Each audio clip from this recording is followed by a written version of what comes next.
हम अदालत के सामने इस वक्त खड़े हुए हैं। आप पीछे देख सकते हैं कि अदालत में गहमा गहमी लगी रही और पाकिस्तान तहरीक इंसाफ के वकला भी यहाँ पे आए, पाकिस्तान मुस्लिम लीग नून के वकला भी यहाँ पे आए, राना सनाउल्लाह साहब भी यहाँ पे थे, अता तारड़ साहब भी यहाँ पे थे, फिर पाकिस्तान तहरीक इंसाफ की तरफ से अली ज़फ़र साहब यहाँ पे थे, तो फैसल चौधरी साहब जो फवाद चौधरी साहब के भाई हैं, सीनियर वकील हैं, वो भी यहाँ पे थे। तो आज अटॉर्नी जनरल ऑफ पाकिस्तान जो थे उन्होंने जो प्रेसिडेंशियल रेफरेंस है वो ये जो 5 मेंबर बेंच है उसके सामने रखा और उन्होंने ये कहा कि मैं ये कोशिश कर रहा हूँ कि 63A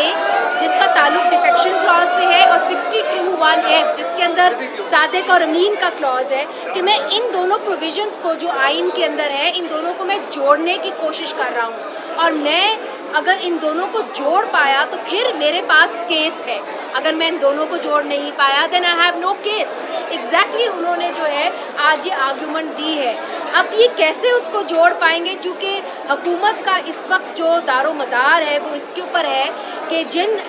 मुनहरिफ अरकान ने डिफेक्ट किया है उनको ताहयात नाअहली हो, मगर अगर आप 63A की प्रोविज़न पढ़ें तो उसके अंदर ताहयात नाअहली नहीं है, उसके अंदर सिर्फ ये कहा गया है कि रुकनियत जो है वो उनकी ख़त्म हो जाएगी अगर वो डिफेक्ट कर जाते हैं और डिफेक्ट वो तब करते हैं जब वो वोट डालते हैं। यहाँ पे जो अटॉर्नी जनरल ऑफ पाकिस्तान और PTI का मौक़िफ़ है वो ये है कि उन्होंने अपना दिमाग आपको दिखा दिया है। उन्होंने TV पे आके कह दिया है कि जी हम डिफेक्ट करना चाहते हैं, मगर जो सुप्रीम कोर्ट है वह लोगों के दिलों का राज तो नहीं जानती। वो ये कहती है कि जो अदालत उज़्मा है, जो कानून है, वो ये कहता है कि पनिशमेंट किस चीज़ की है, पनिशमेंट उस चीज़ की है कि जब आप वोट डालेंगे अपनी ही पार्टी के ख़िलाफ़ तो तब आपको डिफेक्शन क्लॉज लगेगा। इसके लिए नहीं है कि आपने इरादा बना दिया या आप चोरी करने कहीं जा रहे हैं, आगे आपको लगा कि पुलिस आ गई है तो आपने फिर चोरी का जो अपना इरादा है वो बदल दिया। तो जो आइन है वो बहुत क्लियर है 63A और उसके अंदर आज बड़ी दिलचस्प बात जस्टिस इजाजुल हसन ने की और उन्होंने कहा कि जो ये 63A है उसको बाकी जो कॉन्स्टिट्यूशन की प्रोविजंस है उनके साथ जोड़ के पढ़ना चाहिए, चूँकि जो कॉन्स्टिट्यूशन है अटॉर्नी जनरल ऑफ पाकिस्तान ने कहा it is an organic whole, तो आप किसी प्रोविज़न को अकेले नहीं देख सकते, आपको उसको दूसरी प्रोविजंस के साथ जोड़ के पढ़ना होगा। तो अटेम्प्ट यहाँ पे ये है कि 63A को आप जोड़े 62(1)F से जिसके अंदर ये कहा जाता है सादिक और अमीन। फिर सवाल किया गया अदालत ने कहा कि देखिए 63A जो है वो डिसक्वालिफिकेशन के बारे में है, 62(1)F क्वालिफिकेशन के बारे में, कि 63AF के बात है कि अगर आप कोई एक्शन लेंगे आप डिसक्वालीफाई हो जाएंगे। 62(1)F है कि आपने क्या किया कि आपको क्वालिफाई नहीं किया जा सकता as a national assembly member. तो ये सवालात किए गए हैं। आज जो अहम बात है अदालत से बाहर जो हुई है वो ये है कि जनाब आबिद हसन मंटो साहब जो वकला के महबूब हैं, जो कॉन्स्टिट्यूशनल एक्सपर्ट हैं, उन्होंने एक बुनियादी सवाल किया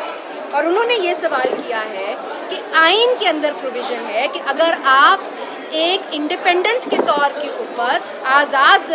मेंबर के तौर के ऊपर पार्लियामेंट के अंदर आते हैं, फिर किसी और पार्टी को ज्वाइन कर लेते हैं जो बहुत सारे इंडिपेंडेंट्स ने किया,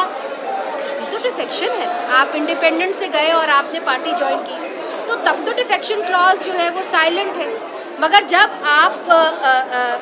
डिफेक्ट करें दूसरी तरफ तो फिर क्या उसको देखा जाएगा। तो फिर वो कहते हैं कि जो आइन है वो डिफेक्शन क्लॉज के ऊपर उसके अंदर एक क्लियरली लिखा हुआ है कि और ये उन्होंने जो बात की है मैं आपको थोड़ा सा बता दूं, वो कलेक्टिव होल के बारे में की है। तो क्या फिर इंडिपेंडेंस को हम कलेक्टिव होल के तौर पे देखें, क्या उनको एज ए कलेक्टिव होल देखें, क्योंकि वो इंडिपेंडेंस है और वो पार्टी में जाते हैं। इसलिए बहुत बुनियादी सवालात उन्होंने किए हैं और जो सदर पाकिस्तान की जो न्यूट्रलिटी है उनके ऊपर भी सवाल किया गया है। उन्होंने कहा है कि सदर पाकिस्तान न्यूट्रल होना चाहिए, मगर जो रेफरेंस है उसके अंदर तो वो बाकायदा उन्होंने कहा कैनवस कर रहे हैं कि इन लोगों को ताहयात नाअहल किया जाए। तो ये बहुत अहम सवाल जो हैं आइनी सवाल वो उन्होंने पूछे और इंडिपेंडेंस के ऊपर पूछा है कि इंडिपेंडेंस के बारे में आपका क्या ख्याल है कि जब वो पार्टी में जाते हैं तो क्या उसको भी डिफेक्शन कहा जाएगा। और दूसरा ये कि आप जब मोरालिटी की बात करते हैं और आप 62(1)F में सादिक और अमीन की बात करते हैं तो फिर ये बताइए कि क्या आप सादिक और अमीन तब होना ख़त्म हो जाता है जब आप अपनी party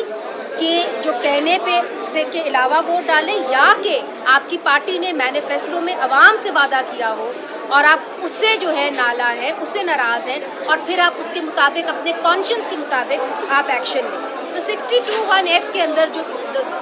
the topic of conscience is also very interesting. तो ये सब कुछ जो है आज आला अदालत में डिस्कस हुआ। अब जो है केस मुलतवी हो गया है, मंडे को चला गया है और मंडे को अटॉर्नी जनरल ऑफ पाकिस्तान से पूछा गया कितनी देर लगेगी आपको ये आर्ग्यूमेंट्स देने में, तो उन्होंने कहा 1.5 घंटे के अंदर मैं कंक्लूड कर दूँगा। तो 1.5 घंटे में अटॉर्नी जनरल कंक्लूड करेंगे और उसके बाद जो सुप्रीम कोर्ट बार एसोसिएशन के काउंसिल हैं मंसूर अवान, वो अपनी आर्ग्यूमेंट्स प्रेजेंट